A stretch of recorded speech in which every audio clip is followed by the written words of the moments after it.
What's happening, kinfolk? It's your boy Screwface Capone in the house. I hope you had a great holiday weekend this past weekend. I got my own feelings about the holiday, but at the end of the day, it's just another day to kick back and hang with your loved ones or chill.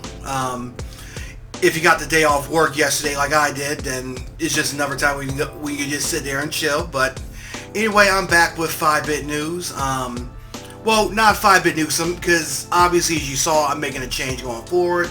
This is now the first edition of Thick, Black, and Stacked News. It's thick and black because I'm thick and black, and it's stacked because I'm putting a lot of news in here. I first started off, I only intended to do like 5 news articles, but as time went on and like all this other stuff came out, then I ended up putting more in. So it'll be at least 5, but no more than 10 each week. So it's going to be like 10 to, so this week I got 8 for you, which is like 8 big news articles. So basically this week we're going to learn about why indie developers are pissed at Sony. We're going to learn about a new studio or 2 that Sony may have acquired. The director's cut of Ghost of Tsushima, and I know I mispronounced that wrong, because you know I got to think of my speech and whatnot, but anyway. Also, some details about the remasterings of the Final Fantasy games are leaving a lot of people, me included, a little less than encouraged about them. Also, Square revealed some new stuff for the Seiken Densetsu Seiken Densetsu anniversary. That's the Secret of Mana series. For those of you unaware, that turned 30 this year, so that's another big franchise that's celebrating its birthday. NetherRealm Studios ended support for Mortal Kombat 11. We're going to learn why. And finally, does Nintendo utilize slave labor? That's some big disturbing news coming from Nintendo. Did they utilize the Uyghur Muslim population's slave labor, but unknowingly? We're going to look at that. So we're going to head right in, but before we do so, I want you to hit that subscribe button and click the like button. That way you'll be the first to know when I put out new videos. So that being said, let's jump right in.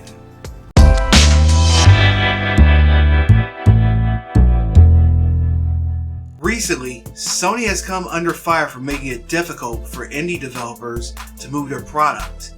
In a Twitter thread, Ugyhr, co-founder of Neon Doctrine, publishers of games like the upcoming Legend of Tian Ding, aired out his grievances against Sony in a multi-post Twitter thread. Actually, he specified his grievances was with the manufacturer of Platform X, in which said manufacturer did not have Game Pass. So for all we know, he was probably talking about ColecoVision. The main beef, according to Ian, was that to be featured prominently in the Platform X online store, one has to spend at least $25,000 as far as promotion. This number could be as much as $200,000 in some cases. For indie developers like Ian, this is not a small amount of money. On top of that, Platform X takes 30% of all profits from said developer. In addition to that, if the publisher wishes to do discounts on their titles, it's on an invite-only basis from the owners of Platform X. Ian states that it's been years since he's been able to do a discount on one of his titles. He also went to describe the lengthy process to launch a game for Platform X. In short, after developing the game, one has to pass a lot check for 3 generations of back-end software, which I assume are Platform X 5, 4, and 3. After that, one has to submit a Platform X specific trailer and write a Platform X blog, and for both of these you need to go through an account manager, which seems to be assigned to you randomly depending on your resource level. Finally, you have to submit multiple forms for social media. Now here is the thing. A day after the post went up, several media sites picked up on it, particularly Kotaku. Also, several indie developers reached out to websites like Kotaku and even went out on Twitter and detailed more of their experiences with Platform X, which we can pretty much call PlayStation at this point. So, and because pretty much most, if not all of these accounts, pretty much corroborate the stuff that Ian was saying. One publisher in particular, Matthew White of Whitethorn Games, published a pie chart which demonstrated the percentage of its game sales across various platforms. While Switch and Xbox made up a majority of sales, with the former at 60% and the latter at 30%, sales on Sony platforms lagged behind at a paltry 3%, less than half of Steam's 7% share. Christian Botea tweeted a similar list, with Steam holding over 90% of all sales and Sony at 3%.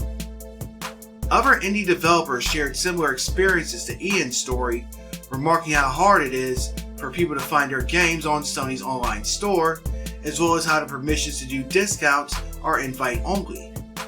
In contrast, developers mentioned that while Microsoft and Nintendo weren't perfect when it came to publishing and marketing their games, they were much easier to work with than Sony. In particular, developers praised the ID at Xbox program for their people being easy to communicate with and not asking for any additional money other than their cut. They are even invited to game shows. This would make sense as Microsoft is constantly looking for new material for its Game Pass. Nintendo was also praised as developers have an easier time being featured on their online storefront without paying. Nintendo was even praised for providing tools and resources for indie developers to control the marketing and release of their games. I can attest to this personally, it seems, as the Nintendo store features dozens of indie titles, and at any given time there are hundreds of discounts. It's almost to a fault, as lately I found tons of shovelware games. Now, Sony has yet to comment. Hopefully this will spur them on to change their policies. It is disappointing to hear these things, especially as indie games had been a crucial part of the PlayStation 3 and PlayStation Vita lineups at one time. Older heads remember the early PS3 days when games like Everyday Shooter, Bit Trip Runner, Journey, and Flow were given just as much billing as an Infamous, a Resistance, or a Little Big Planet game. Even with the Vita, indie games like Hotline Miami, along with Japanese RPGs, will keep the system alive long after Sony stopped actively supporting it. This would spur on Microsoft and Nintendo to provide better support for indie games, with Microsoft putting out titles like Jonathan Mack's Braid and Phil Fish's Fez back in the 360. Thankfully, it's at a point where you can regularly see indie titles on Game Pass, and indies have an equally prominent spot on the Nintendo Switch. A few months back, there were rumors of Sony's increased focus on AAA titles. To me, this takes away part of what made Sony consoles special. Let me know what you think in the comments. Also, if any of you just so happen to be an indie developer, let me know your experience. I know this is pretty much a shot in the dark here, but I want to hear about it for myself. So, comments or reach out to me.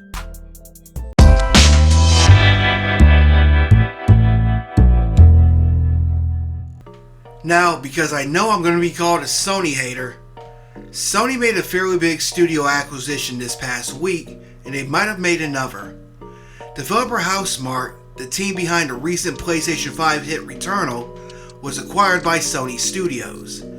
Also, a recent deleted image from Sony's Japanese Twitter account seemingly confirmed that Sony also acquired Bluepoint Games, the studio behind the reboot of Demon's Souls, along with the remasters of Shadow of the Colossus and Uncharted. Obviously, these acquisitions are in response to Microsoft's recent purchase of company Bethesda and the over a dozen studios underneath. While these two acquisitions aren't as big as Bethesda, obviously, they will be a good source of exclusive content for the PlayStation platform going forward.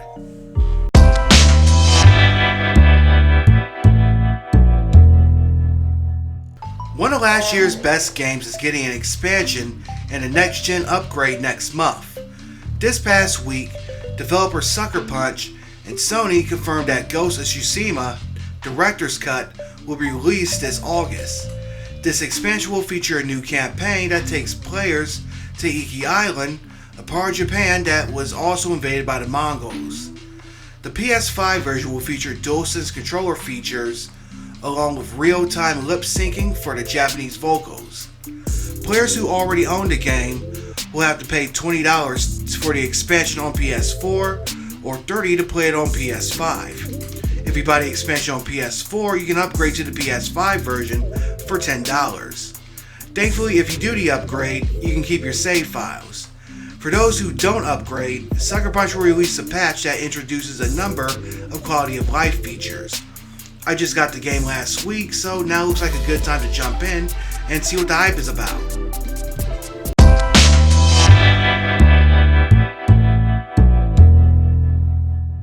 One of the biggest rumors of the past several months is that Metal Gear Solid creator Hideo Kojima is in negotiations with Microsoft to release his next game on the Xbox platform. According to GamesBeat's Jeff Grubb, Kojima and Microsoft have signed a letter of intent. For those not heavily into legalese, a letter of intent is basically a letter of understanding between two parties stating that they intend to work out an agreement. So basically it's an agreement to agree on something. According to Grubb, Kojima wishes to utilize Microsoft's cloud technology to power his next game. If and when this is confirmed by either party, this could be a game changer for Microsoft. Kojima's last game on an Xbox platform was Metal Gear Solid 5: The Phantom Pain, which launched on both Xbox One and Xbox 360, along with the PlayStation 3 and 4 back in 2015. Since developing the game, he had parted ways with Konami, his home of over 30 years, and developed the PS4 game Death Stranding. Death Stranding was ported to PC last year, and a director's cut will be coming to PlayStation 5 later this year. Keep in mind, this is coming from a third party, so unless and until this is officially confirmed, take it with a grain of salt. Also, even if it does become true, the letter doesn't outline a specific pitch for a game, so it will be years before we see what Kojima has planned. Regardless, if it is true, this will be huge for Microsoft and may even get them some much needed clout in the Japanese market.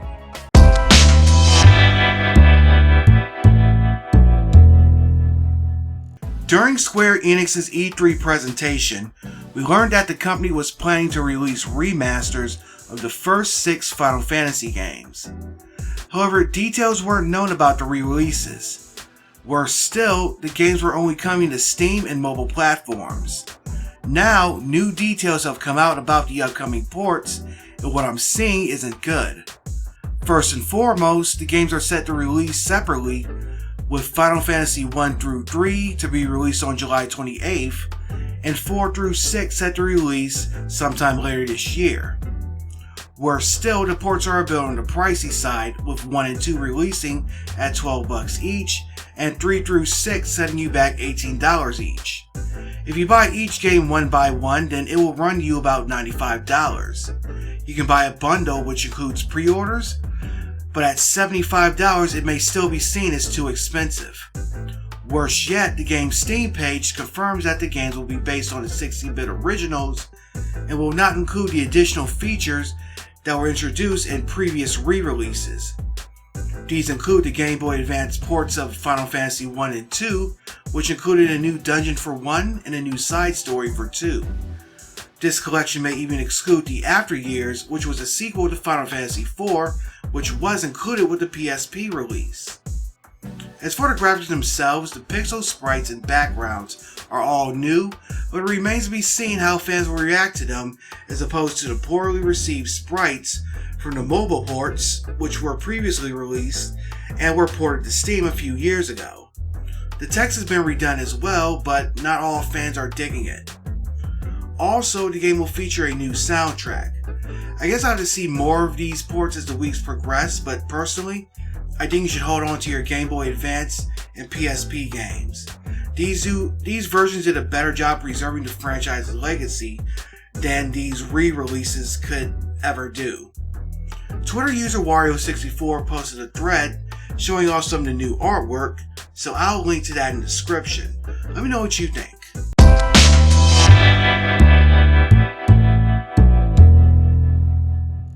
In slightly better Square Enix news, the Seiken Densetsu franchise, or as Americans know it, the Mana franchise, turned 30 this past week, and Square had a live stream to celebrate. During the live stream, Square revealed several new projects. One was a free-to-play mobile game called Echoes of Mana, another was an iOS port of Trials of Mana, and most of all, The Legend of Mana, the Teardrop Crystal, an anime in the works by Warner Bros. Japan.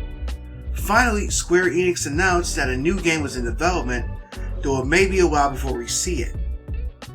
For those that don't know, the Seiken Densetsu franchise is an action RPG franchise which began with 1991's Seiken Densetsu Final Fantasy Gaiden, which was released in North America under the name Final Fantasy Adventure. The first game will receive a 2003 remake that brought its graphics in line with Secret of Mana, which was released on the Game Boy Advance. It will receive a second remake in 2016 for Android, iOS, and the PlayStation Vita. The series is best known for its second entry, Seiken Densetsu 2, which was released in the US for the Super Nintendo under the name Secret of Mana. A third entry, Trials of Mana, was originally released in 1995 for Japan, but wouldn't make it to the US until it was included in 2019's Collection of Mana. Though it received several fan translations and patches, this will be the first official US release for the game. It would also receive a 3D remake in April of last year for the PC, Switch, and PlayStation 4. Trials of Mana was followed up by a fourth game, Legend of Mana, which launched on the original PlayStation in 2000 during Square's Summer of Adventure. Legend of Mana itself will receive a remaster this past June on the PC, PS4, and Switch. Square would attempt to revive the series in 2006, launching a trilogy of games known as World of Mana, which included the DS game Children of Mana, the PS2 game Dawn of Mana, and the DS game Heroes of Mana. After those titles, the series would pretty much remain dormant, save for a series of mobile games. Of course, it will be revived back in 2019 with the aforementioned Collection of Mana, and of course last year with various re-releases and remakes of earlier games in the series.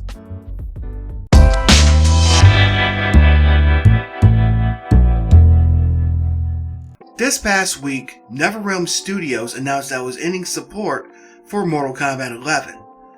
MK11 came out back in 2019 and received several major updates, including new characters, new stages, new skins, and a new storyline.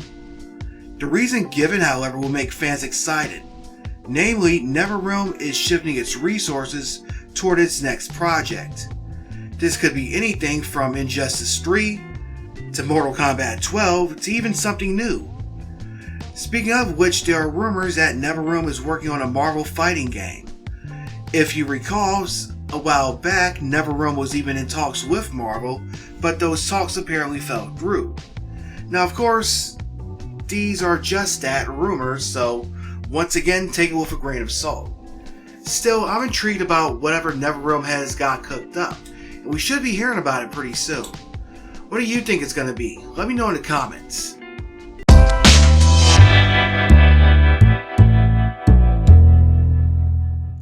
Finally, some disturbing news on the Nintendo front, but it's not just Nintendo.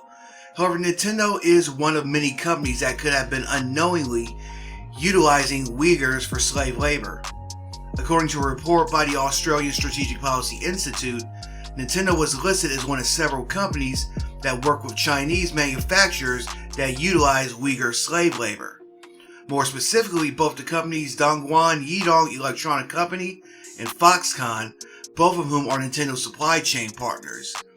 You'll also recognize the name Foxconn from being the manufacturers of iPhones. Other companies mentioned in the report are Microsoft, Sony, HTC, Apple, and Adidas. Companies found to be linked to companies using Uyghur slave labor can face serious penalties as it pertains to the importation of goods which are made with forced labor. When asked about it at a recent shareholder meeting, company president Shantanu Furukawa stated that while he was aware of the report, they could not confirm if the factory identified in said report was one of their partners. Furukawa also added that Nintendo has its own corporate social responsibility guidelines, and they asked partners that they work with to comply with these guidelines as well. Personally, it seems to me that Nintendo, like the other companies mentioned in the report, have simply been caught with their pants down. As Kotaku points out in its article about the issue, it's not like a factory engaging in slave labor would openly tell its partners what's going on, and it's not like companies such as Nintendo have any way of knowing what's going on with their partners' factories. However, if it gets out that the company in question is engaging in slave labor, Nintendo, along with the other companies that deal with them, have a moral and legal obligation to sever ties with them. China's treatment of Uyghur Muslims has been a hot-button issue for the past few years, and only recently it's been coming to light. Let me know what you think. I'll link to both the report and the Kotaku article in the description.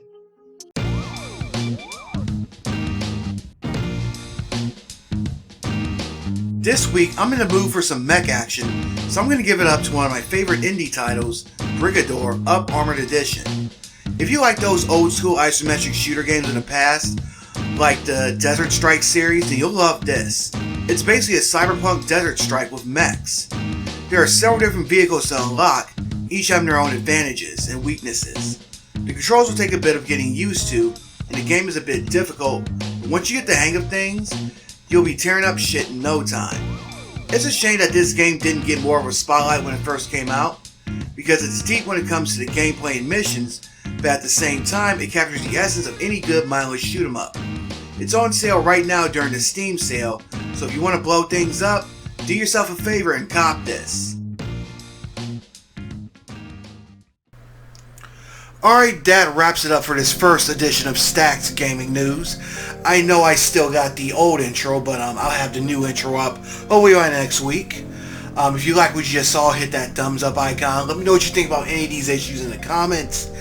And if you haven't done so already, hit that subscribe button and click the bell icon. That way, that helps me out. You'll be the first to know when I put out new content. And you know, we all win. We both benefit from that. So anyway, so I'm trying to move away from more current event stuff. I'm still going to be doing this news each week, but I want to go back to focusing on. I want to take more of an increase on like retro stuff and indie stuff. So some of this new content I'm working on, it'll be taking the channel in that direction. So again, stay tuned for it. So you still won't be seeing current stuff, but I'm also going to be having some old school stuff too for the older heads. Also some game reviews, because I haven't done any of those in a while. In fact, speaking of retro stuff, I got the script for the second part of the KOF anthology typed up, and I'll be recording the Volco soon, and of course getting the game footage and all that. Hopefully I'll have that up by the end of next week, and I'm also typing up the one for the third part, so hopefully I can record these both and launch them back to back. So once again, like, comment, and subscribe, and until next time, I'm Audi 51000G, kinfolk.